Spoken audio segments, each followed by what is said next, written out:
होते हैं। एक दिन रुक्मणी जी ने कहा कि नाथ आप करवट क्यों नहीं लेते, मैंने बहुत दिनों से देखा है आप एक ही करवट से सोते हो, आप रात में जिस तरफ मुख करके सोते सुबह भी वहीं पाते हो, कोई पीड़ा है? आप कभी सीधे नहीं होते, कभी उस तरफ मुख नहीं करते, क्यों? ठाकुर जी कहते हैं रुक्मणी उस तरफ वृंदावन है, द्वारिका से 1500 किलोमीटर दूर है वृंदावन आज की डेट में, और जिस द्वारिका में ठाकुर जी रहते थे वो तो समुद्र में थी, और 2000 किलोमीटर मान लो। ठाकुर जी उस दिशा में चलते नहीं है, उस दिशा की ओर खड़े नहीं होते ज्यादा देर तक जिस दिशा में वृंदावन है। कितना विरह, कितनी याद आती है ठाकुर जी को वृंदावन की। द्वारिका में उन सब दिशाओं में पर्दे पड़े हैं जिन दिशा में वृंदावन है। ठाकुर जी नहीं जाते, सह लेते हैं। आज सुबह सुबह ठाकुर जी यशोदा मैया से ही पहले उठ गए और उठ के स्वयं ही स्नान कर लिया। क्यों? क्योंकि अब मैया के ज्यादा स्नेह को मैं आस्वादन करूंगा तो मैं जा नहीं पाऊंगा। मैया उठी, आज आश्चर्यचकित है गई, बोले लाला तू नहा लियो? ठाकुर जी बोले हाँ मैया। तेने अपने आप श्रृंगार कियो? अपनो श्रृंगार नहीं किया ठाकुर जी ने, केवल एक तिलक धारण किया है, एक माला पहनी है बस, और आज ज्यादा विशिष्ट श्रृंगार में नहीं है। बोले मैया मैं जल्दी जल्दी मथुरा जाऊंगा तो फिर जल्दी जल्दी आऊंगा ना, या हमारे मुंह लगी तू तो सो रही है तो सोंदा हूं मैं, जल्दी नहा लियो मैया। यशोदा मैया थोड़ी सी विचलित तो हुई आज तक ऐसा नहीं हुआ था। ठाकुर जी ने मन में विचार किया, अक्रूर जी से जाके कहा अभी ब्रह्म मुहूर्त है, सुबह की बेला है, सब ब्रजवासी अभी सो रहे होंगे, मैया यशोदा नंद बाबा उठ जाएं, केवल इनको प्रणाम करके हम चले मथुरा की ओर। अक्रूर जी महाराज बोले जी भगवान। जैसे ही जाकर के द्वार खोला ठाकुर जी ने, असंख्य गोपियां, असंख्य ग्वाल, सब ब्रजवासी, गैया सब खड़े हैं वहीं पर, और द्वार खुलते ही किसी के मुख से स्वर नहीं निकल रहा पर नेत्रों से आंसू गिर रहे हैं। ठाकुर जी कह रहे हैं अरे तुम सबरे सोए ना, तुम सब गए ना? अरे भैया इतना उदास काय को है रहे हो, इतना रुदन काय को कर रहे हो? मैं आ जाऊंगा ना, परसों आ जाऊंगा ना, मैं 2 दिना की तो बात है, ऐसे निकल जाएंगे 2 दिना तो।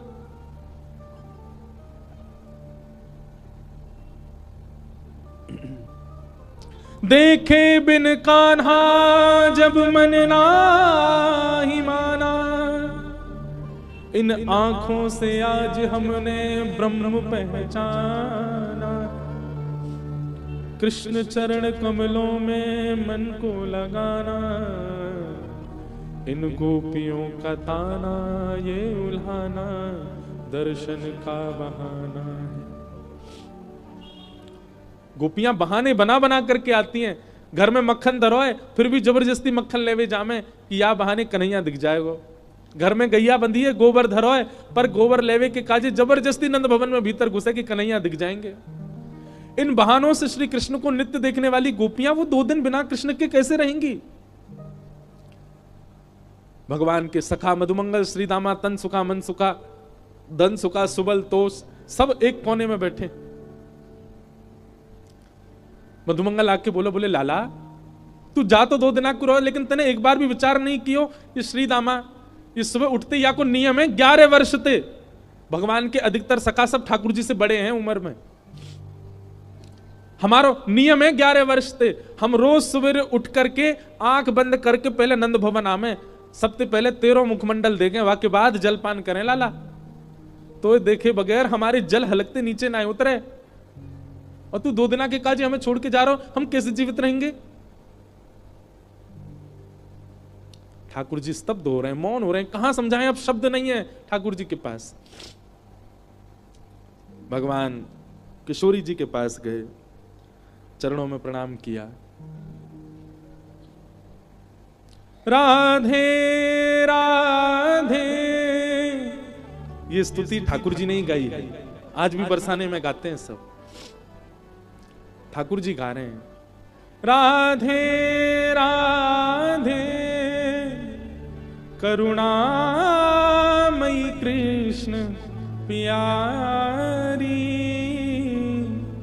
मेरी सुधली जो श्री वृषभानु दुलारी, मेरी सुधली जो श्री वृषभानु दुलारी। हे श्यामा जी, आप तो सब जाने, इस विश्व के कल्याण के लिए, उद्धार के लिए मेरो ब्रज से जानो कितनो जरूरी है।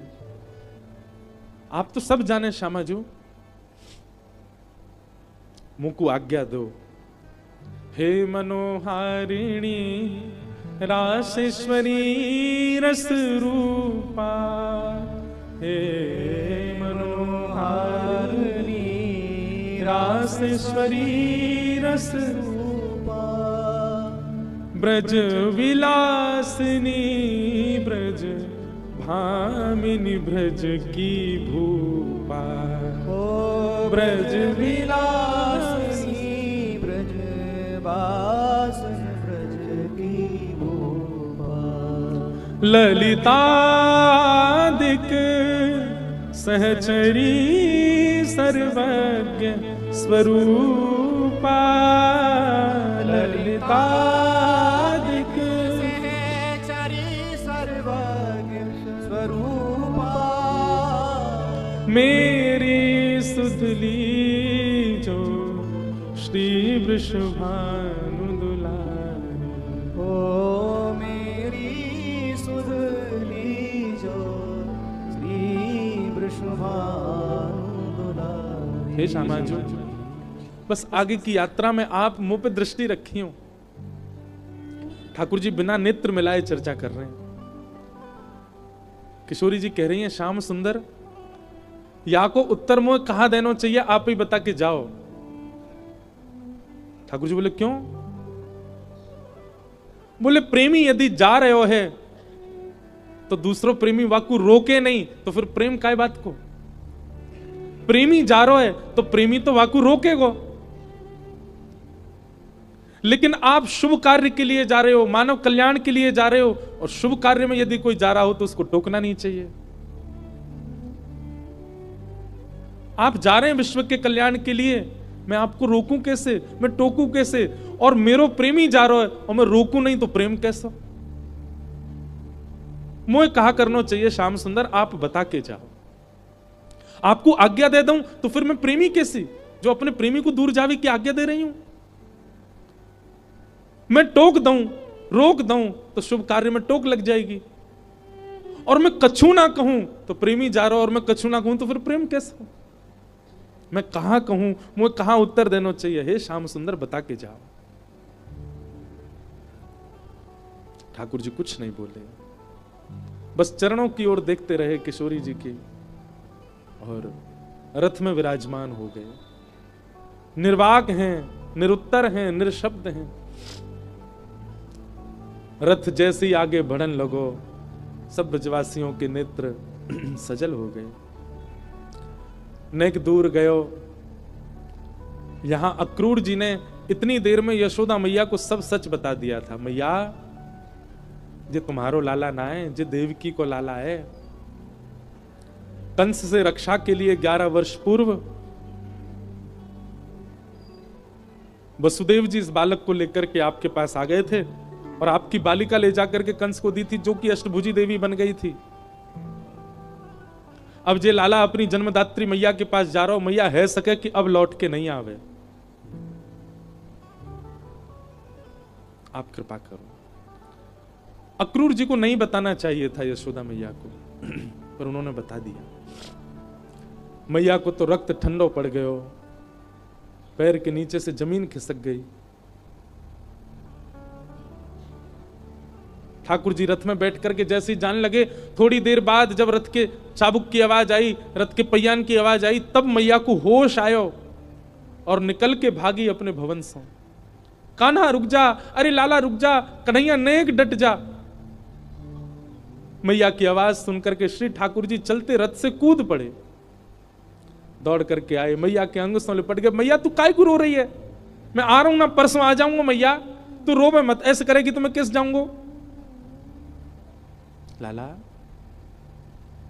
मैया सर्वांगीण अंग का स्पर्श करती जा रही है ठाकुर जी के, और कह रही है लाला मोए जो पता ही तू गोपीन ते झूठ बोले, तू गालन ते झूठ बोले, सबन ते झूठ बोल ले, लेकिन आज तू मोते झूठ बोल रहा है। मुझको सब पता चल गई लाला, तू मेरो लाला ना है, तू तो देवकी को लाला है। कंस से रक्षा के काजे अक्रूर जी महाराज तो मेरे पास छोड़ गए, वसुदेव जी महाराज तो मेरे पास छोड़ गए। 11 वर्ष 56 दिना तक मैंने तेरो पालन पोषण कियो, मक्खन खावे के काजे तो कुछ छड़ी दिखाई, उखल में बांध दियो, कभी तेरे पीछे छड़ी लेकर के भागी, कभी तेरो कान मरोड़ दियो, कभी तेरो हाथ जोड़ते पकड़ लियो लाला, ऐसो कोमल से मेरो लाला। आज मुझको ग्लानी है रही है, मैंने क्यों कियो ये सब? ना है मैया, तू मेरी मैया है, तू सब कर सके, तू कुछ सबरो अधिकार है, तू अभी मोको मार ले मैया, तू कुछ सब अधिकार है मैया, मैं तेरो ही तो हूं। लाला तेने बहुत प्रेम दियो मोको, तेने बहुत स्नेह दियो मोको, पर मैं इतनी निष्ठुर नहीं हूं कि एक मैया के प्रेमास्पद को हमेशा के लिए अपने पास रख लूंगी। मैं भी तो मां हूं, मैं भी तो समझूं कि बालक के बिछुड़वे को कष्ट का हुआ, आज समझ रही हूं। मैंने तो फिर भी तेरो संपूर्ण बालपन देखो, पर जाने तो जन्म दियो, वह देवकी मैया ने तो पूरा जीवन कारागृह में निकाल दियो। और आज भी अगर मैं तुमको रोक लूंगी लाला, तो मैं देवकी के संग बहुत बड़ा अत्याचार करूंगी। वैसे तो में मेरे प्राण बसे, है सके कि तू यहां तक गयो और शायद है सके कि मैं जीवित हूं, ना बच्चू लाला, लेकिन अब समय देवकी को प्रसन्न करवे को है। तू जा, मुझको एक वचन देके जा लाला, तू देवकी को नहीं बताइयो मैंने तेरो हाथ पकड़ो, कान मरोड़े, तो को उखलते बांधो, और दूसरा वचन देके जा लाला। कहा तो कुछ जब भी खबर पड़े कि यशोदा मरणासन अवस्था में है, वह समय आ जाइयो मेरे पास, तो को निहार लूंगी, तो को देख लूंगी लाला, तो चैन से प्राण चले जाएंगे मेरे।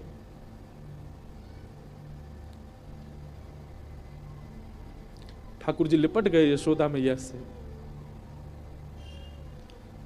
सब खड़े रो रहे हैं, अक्रूर जी तक रुदन कर रहे हैं जो ठाकुर जी को लेने आए। ठाकुर जी बोले मैया तू ब्रजवासी ने मत बताइयो ये बात, ये सब प्राण त्याग देंगे अपने, इन्हें तू यहीं रहने दियो कि मैं परसों आ जाऊंगा। और मैया तू अपना ध्यान रखियो, मैं आ जाऊंगा जल्दी। चरणों में प्रणाम करके जैसे श्री कृष्ण मुड़े हैं रथ की ओर, यशोदा जी मूर्छित हो गए। ठाकुर जी ने गोद में भर लिया, सब ब्रजवासियों से कहा मैया को संभालो। सब ब्रजवासी संभालने लगे। बार बार ठाकुर जी मन में विचार करें मैं नहीं जाऊं, पर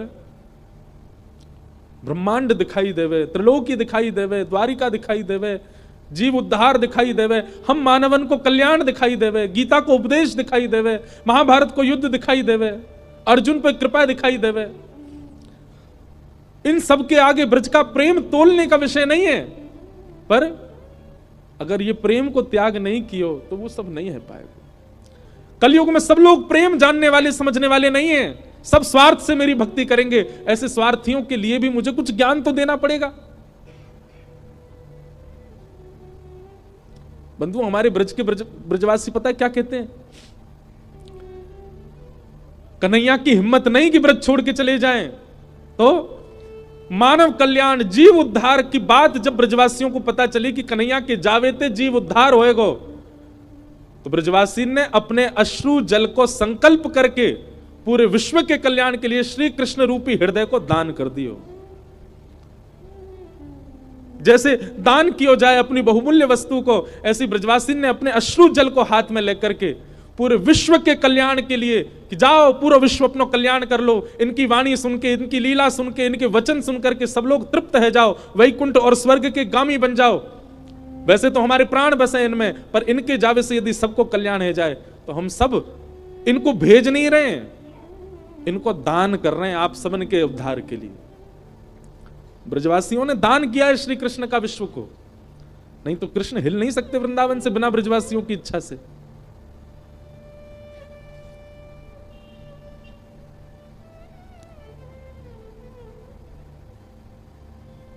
सब देख रहे रथ की ओर।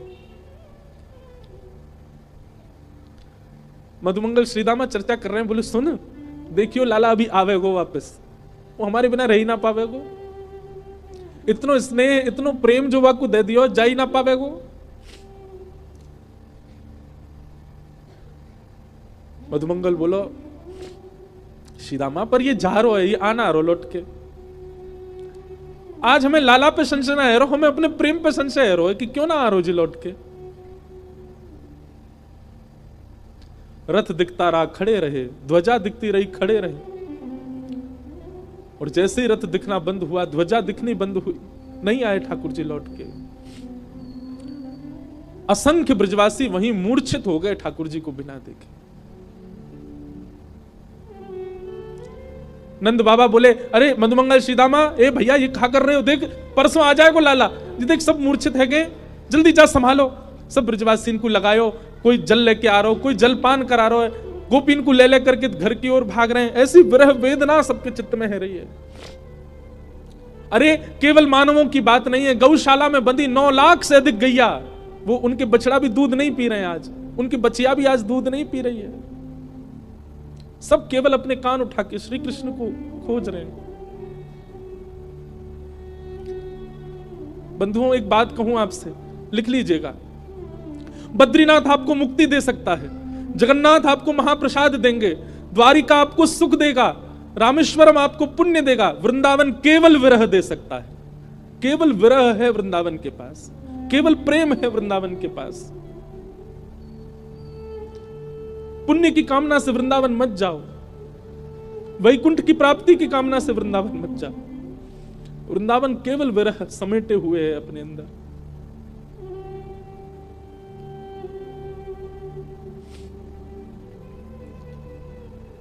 हमारे ब्रज में कहते हैं वृंदावनम परित्यज्य पादमेकम न गच्छति। श्री ठाकुर जी वृंदावन छोड़ के एक पग भी बाहर नहीं रखते। तन गया है ठाकुर जी का द्वारिका मथुरा, आत्मा तो आज भी वृंदावन में ही है, प्राण तो अभी भी वृंदावन में ही है श्री ठाकुर जी के। वो कभी नहीं जा सकते वृंदावन छोड़ करके। क्यों ब्रजवासियों के प्राण नहीं निकल गए कृष्ण विरह में?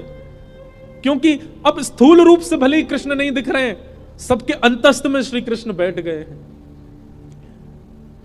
गोपियां नेत्र बंद करके अपने अंतस्थ में ही अनुभव कर रही हैं। ऐसा लगता है कृष्ण छू रहे हैं, पर आंख खोल के देखती है तो है नहीं।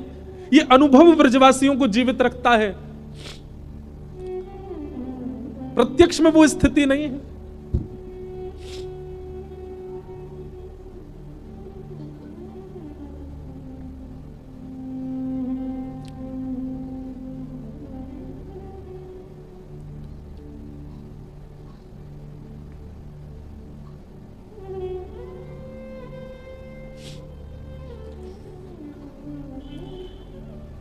ठाकुर जी मथुरा पहुंचे। मथुरा आकर के श्री ठाकुर जी ने कुबल्या पीड़ हाथी का वध किया। अब ठाकुर जी की लीला में आपको ऐश्वर्य ज्यादा दिखेगा, क्योंकि प्रेमी श्री कृष्ण तो वृंदावन ही रह गए। ऐसा भी कहूं कि ठाकुर जी का स्वभाव वृंदावन में रह गया, अब प्रभाव आगे आ रहा है।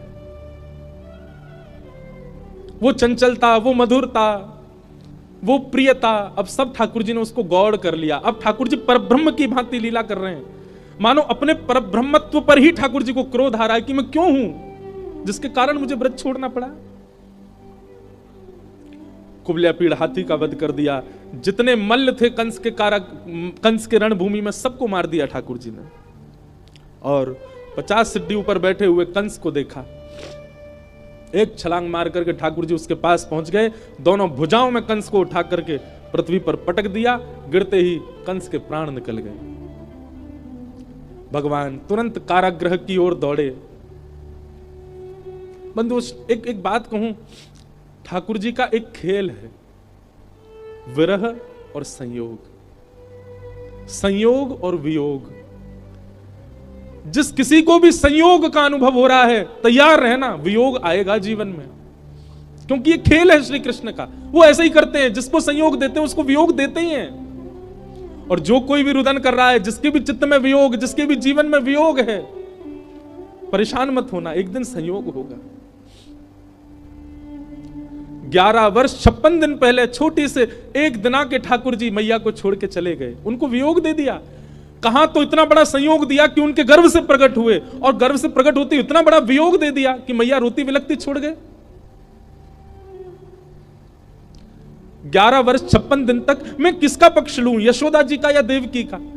देवकी मैया रोज कारागृह में खिड़की पे खड़ी हो जाती है, ऊपर साधन नहीं है तो जबरदस्ती घड़े पे घड़ा रख के या कोई ऐसी व्यवस्था करके खिड़की के ऊपर खड़ी हो जाती है, और वहां से वृंदावन से आने वाले लोगों को बुलाती है। बोले सुनो कहां ते आ रहे हो? बोले हम तो वृंदावन ते आ रहे हैं। अच्छा तुमने वृंदावन में कुछ देखो?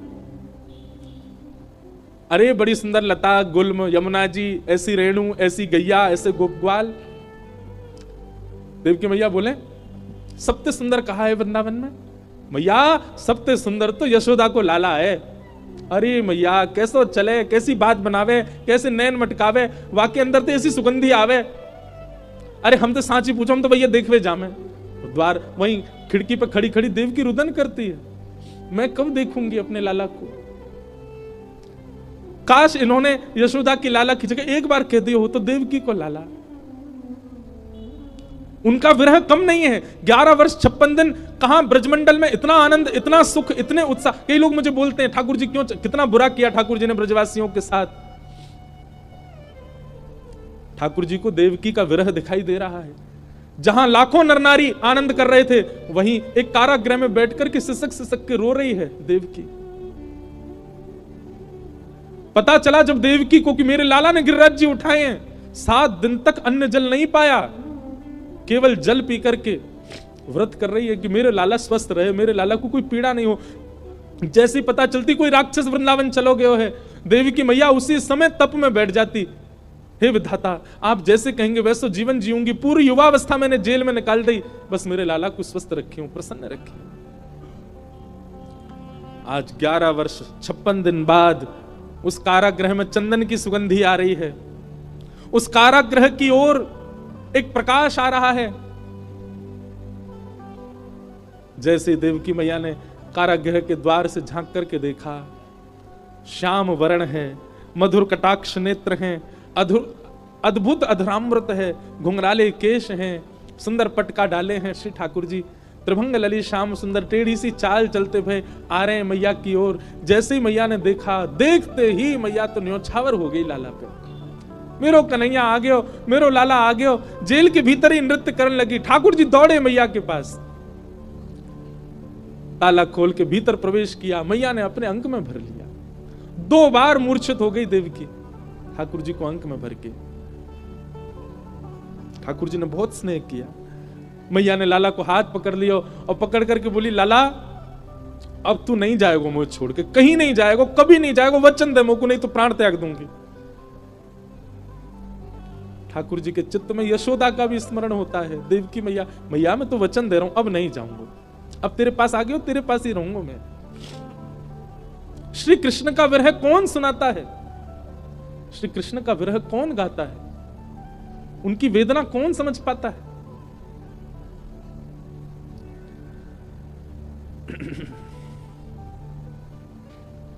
ठाकुर जी ने अपने नाना उग्रसेन को मथुरा का राजा बनाया और माता पिता से आज्ञा मान करके बोले, पिताजी अब मैं अध्ययन की इच्छा है मेरे चित्त में, अब क्या आज्ञा हो तो मैं पढ़ने जाऊं। वसुदेव देवकी की आज्ञा से श्री ठाकुर जी सांदीपनी गुरुकुल अवंतिका उज्जैन पढ़ने के लिए गए और वहां सांदीपनी उपाध्याय के यहां श्री ठाकुर जी ने संपूर्ण शिक्षा ग्रहण की। वहीं ठाकुर जी को सुदामा नाम के मित्र मिले। लौट करके भगवान आए, उद्धव जी महाराज को वृंदावन भेजा, गोपियों के साथ उद्धव जी का संवाद हुआ। जरासंध ने मथुरा के ऊपर चढ़ाई कर दी, भगवान ने 17 बार उसको हरा दिया। 18वीं बार जैसी चढ़ाई की, भगवान रण छोड़ करके भाग गए। बोलो रण छोड़ रहा है भगवान की। रण छोड़ करके ठाकुर जी विश्वकर्मा को आज्ञा कर दी, एक नई नगरी का निर्माण करो, और समुद्र के बीचों बीच स्वर्ण की नगरी बनी जिसका नाम पड़ा द्वारिका। द्वारिका के राजा भी पुनः उग्रसेन बनाए गए। भगवान प्रधानमंत्री हैं, परंतु पूरी द्वारिका ठाकुर जी को ही राजा मानती है। इसीलिए राजाधिराज गौ ब्राह्मण प्रतिपालक वसुदेव नंदन देवकी नंदन मथुराधिपति श्री कृष्णचंद्र भगवान, ये भगवान का नाम हो गया है। क्या नाम है, राजाधिराज गौ ब्राह्मण प्रतिपालक यदुवंश शिरोमणि वसुदेव देव की नंदन द्वारिकाधीश श्री कृष्णचंद्र भगवान। भगवान को अच्छा नहीं लगता जब कहीं निकलते हैं, इतनी जोर जोर से चिल्ला के लोग ये बात कहते हैं। ठाकुर जी मन ही मन सोचते हैं, कोई एक बार कह दो नंद जी को लाला, कोई एक बार कह दो ब्रज को कन्हैया, कोई एक बार कह दो गैयान को गोपाल, कोई एक बार कह दो गोविंद। लेकिन सब यहां बड़ा बड़ा नाम लेते हैं ठाकुर जी का। कुछ दिन बाद बलराम जी का विवाह रेवत राजा की पुत्री रेवती के साथ में हुआ। भगवान के विवाह का समय आया। नारद जी महाराज ने कौंडन्यपुर के राजा भीष्मक की पुत्री रुक्मणी जी का प्रस्ताव दिया।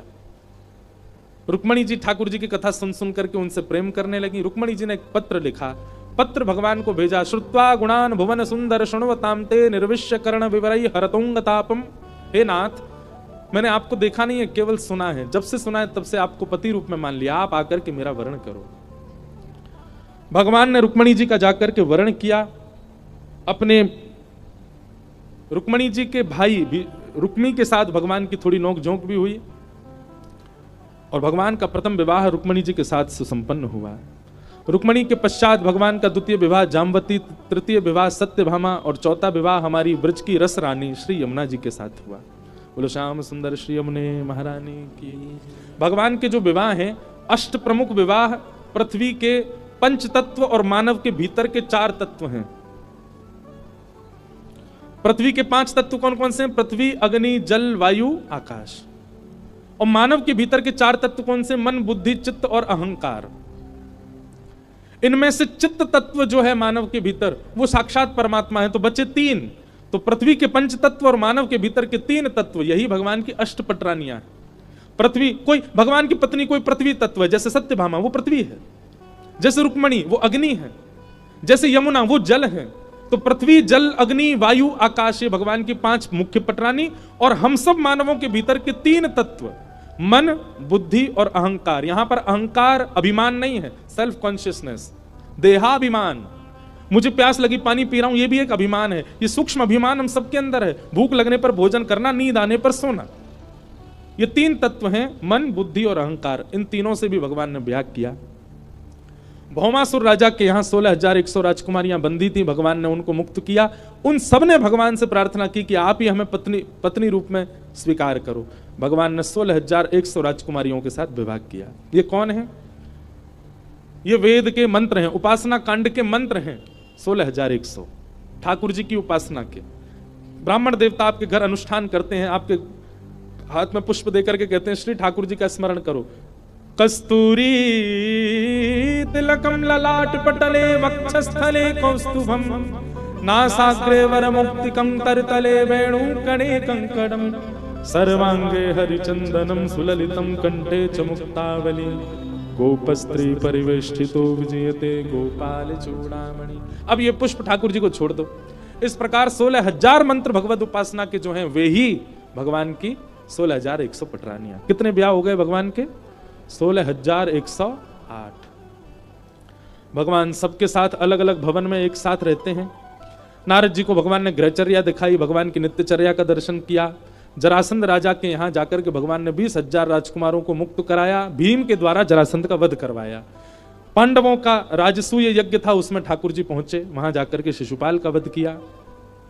भगवान अपने बालकों को ज्ञान उपदेश करते हैं, पर बालक नहीं मानते, और इसी बात से इन बालकों ने संतों का अपमान किया, जिसके कारण यदुवंश को मरने का श्राप मिला। भगवान बोले 5 गुण यदि आपके अंदर हैं, रूप, यौवन, संपत्ति, बहुसम्मान और कम आयु।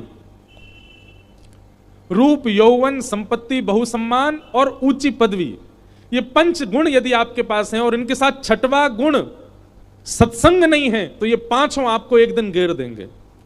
आपके पास रूप है लेकिन सत्संग नहीं है, तो आप रूप गर्विष्ठ हो जाओगे। आपके पास धन है लेकिन आप सत्संग नहीं करते, तो आपका धन आपका नाश करेगा। आपके पास यौवन है, आपका शरीर बहुत बलवान है, युवावस्था है, लेकिन आप सत्संग नहीं करोगे तो ये युवावस्था व्यर्थ हो जाएगी। आपकी कम उम्र में बहुत सम्मान हो रहा है, बहुत कर रहे हैं, प्रेम कर रहे हैं लोग, लेकिन आपके जीवन में सत्संग नहीं है तो आपका कम उम्र में सम्मान पाना विष के समान। भगवान के पुत्रों के अंदर ये सारे गुण हैं, रूप भी है, यौवन भी है, संपत्ति भी, उम्र भी कम है, ऊंची पदवी भी मिल गई, सब कहते हैं भगवान के बच्चे आ गए, लेकिन सत्संग नहीं है जीवन में। भगवान ने यह बात हम सबको बताई, मेरे खुद के बालकों ने सत्संग नहीं किया और पूरे यदुवंश के नाश का कारण बन गए।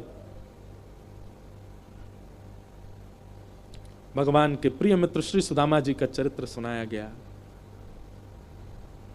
यदुवंशियों में आपस में एक दिन युद्ध हुआ, लड़ झगड़ करके सब लोग आपस में मरते चले गए। एर का नाम की विषैली घास थी, एक दूसरे पर फेंक दी, धीरे धीरे सबके प्राण निकल गए। बलराम जी महाराज भगवान के आगे हाथ जोड़ते हैं, लाला अब मोए आज्ञा दो। ठाकुर जी ने आज्ञा दी और शेषनाग रूप धारण करके क्षीर सागर में श्री बलराम जी प्रवेश कर गए। भगवान वृक्ष के नीचे बैठे हैं, तभी एक भेलिया ने बाण मार दिया। भगवान ने कहा सब मेरी इच्छा से हो रहा है, तुम्हारी कोई गलती नहीं। पैर में बाण लगा। अपनी संपूर्ण लीला का चिंतन करके ठाकुर जी को लेने के लिए देवताओं ने विमान भेजा। भगवान ने उस भेलिया को ही विमान में भेज दिया, बोले जाओ। बोले आप कैसे आएंगे? भगवान बोले हम पे बहुत तरीके आने का, हम आते हैं। उद्धव को ज्ञान उपदेश किया, मैत्री मुनि को ज्ञान उपदेश किया। इसी को भागवत धर्म कहते हैं। अद्भुत प्रसंग है श्रीमद् भागवत जी का, भगवान कृष्ण उद्धव संवाद। हम सबको प्रणाम करते हैं। हम साल में एक बार बद्रीनाथ कथा करते थे तो वहां उद्धव कृष्ण संवाद ही करते थे, पर 2 साल से अभी जाना नहीं हुआ। अब अगले वर्ष यदि जाएंगे तो वहां पुनः उद्धव कृष्ण संवाद होगा। भगवान ज्ञान उपदेश करके उद्धव जी ने पूछा कि नाथ आप चले जाएंगे तो हम कैसे जीवित रहेंगे? हम भक्तों का आश्रय क्या है? आपके जाने के बाद हम किसकी शरण में जाएंगे? तो भगवान बोले उद्धव मेरी ओर देखो। और ठाकुर जी एक दिव्य ज्योति में परिणित हो गए। 7 बार आकाश में भ्रमण करते हुए तिरोधाय प्रविष्टोयम श्रीमद् भागवतार्णवम, ठाकुर जी भागवत में आकर के विराजमान हो गए। ये श्रीमद् भागवत कोई ग्रंथ नहीं, कोई पोथी नहीं है, साक्षात श्री कृष्ण है, श्री कृष्ण का वांग्मय स्वरूप है। कुछ और लीलाएं हुई। यहां अर्जुन ने जाकर के सबको बता दिया, भगवान लीला पूरी करके चले गए। पांडव परीक्षित को राज्य गद्दी पर बिठा के स्वर्गारोहण को चले गए। परीक्षित जी महाराज बड़े हुए, एक अपराध संत का बना, ब्राह्मण ने श्राप दे दिया। 7 दिन तक उन्होंने शुकाचार्य जी से कथा सुनी। आज 7वां दिन है।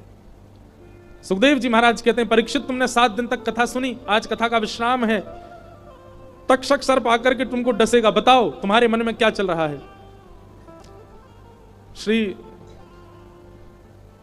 परीक्षित जी महाराज कहते हैं भगवान मृत्यु देह की होती है, आत्मा की नहीं होती। ये कथा सुनकर के, नियम करके, अनुष्ठान करके, ठाकुर जी से प्रेम लक्षणा भक्ति करके शरीर तो व्यक्ति यहीं छोड़ देता है, उसकी आत्मा परमात्मा में विलीन हो जाती है। आपकी कथा से भी मैं अब इस बोध से अवगत हो गया हूं कि तक्षक सर्प शरीर को डसेगा, शरीर तो यहीं रह जाना है, आज नहीं तो कल। आज आकर के डसेगा तो आज ही रह जाएगा, पर मेरी आत्मा आपकी कथा के द्वारा इतनी प्रसन्न हो चुकी है, इतनी ज्ञान युक्त हो चुकी है कि वो मुक्त होकर के भगवत धाम को प्रस्थान कर जाएगी।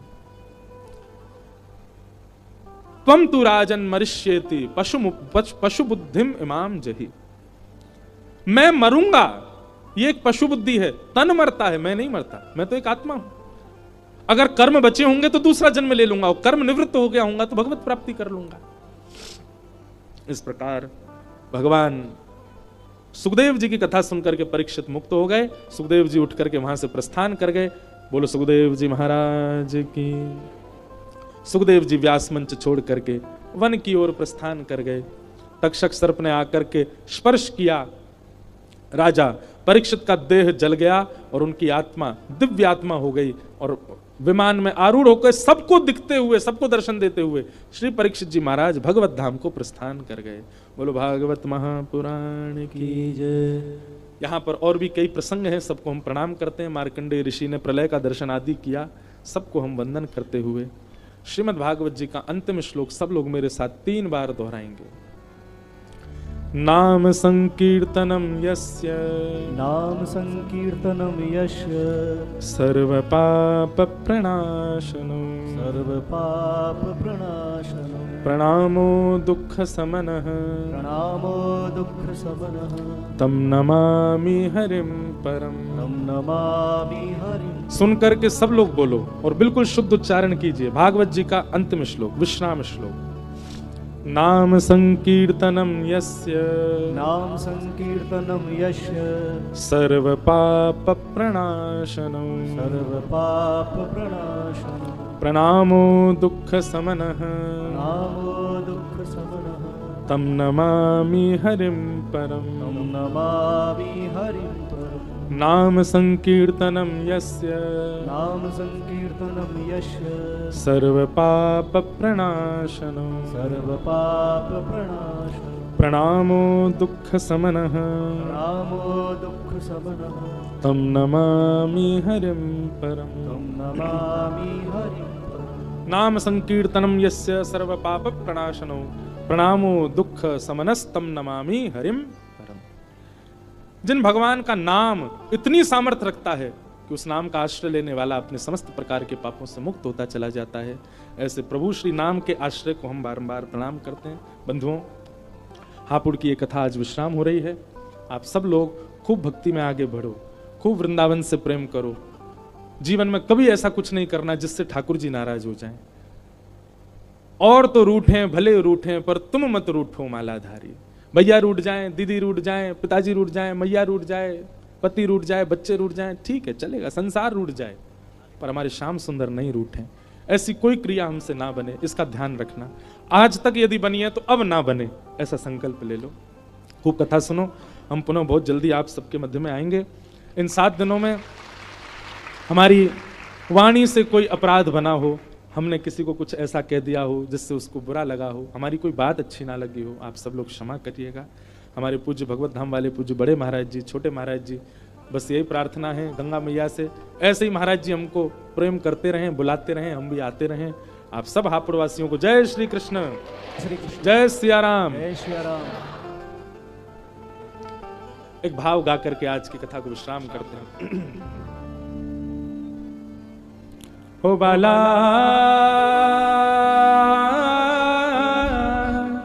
मैं बैरागन हूँगी, मैं बैरागन हूँगी, मैं बैरागन मैं बैरागन हूँगी,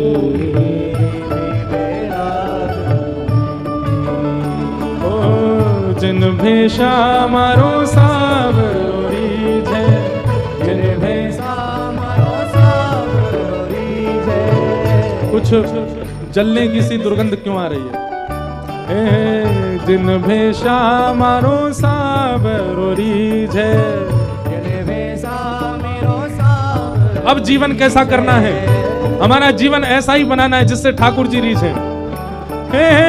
जिन भेषा राधा रमण जूरी जय, ओ जिन भेषा राधा वल्लभ जूरी जय।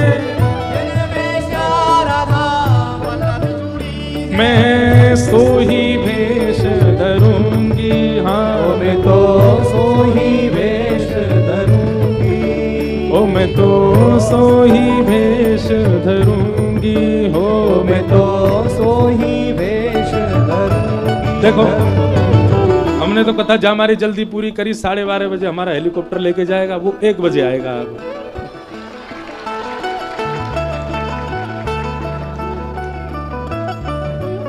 ओ बाला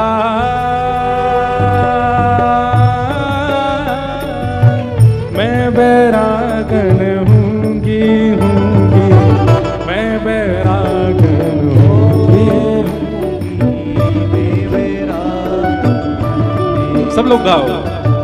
प्राण हमारा वहाँ बसत है, प्राण हमारा